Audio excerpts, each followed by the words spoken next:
Guys, ये channel मैंने बनाया ही इसलिए है ताकि हमारे आसपास कुछ अच्छा और यूनिक हो रहा हो तो मैं आप तक वो चीजें पहुंचा सकूं।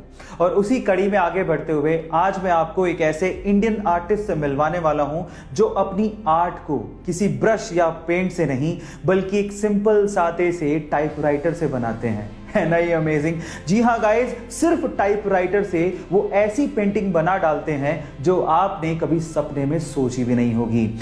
मिलिए ऐसी गुरुमूर्ति से जो कि बेंगलोर से बिलोंग करते हैं और अपनी इसी यूनिक आर्ट की वजह से वो पूरी दुनिया में पेंटर्स और आर्टिस्ट में बहुत ज्यादा फेमस भी हैं। सो गाइज, ये आर्ट और ये आर्टिस्ट आपको कैसा लगा और क्या आपको being an Indian proud feel हुआ? चैट सेक्शन में लिखना मत भूलिएगा।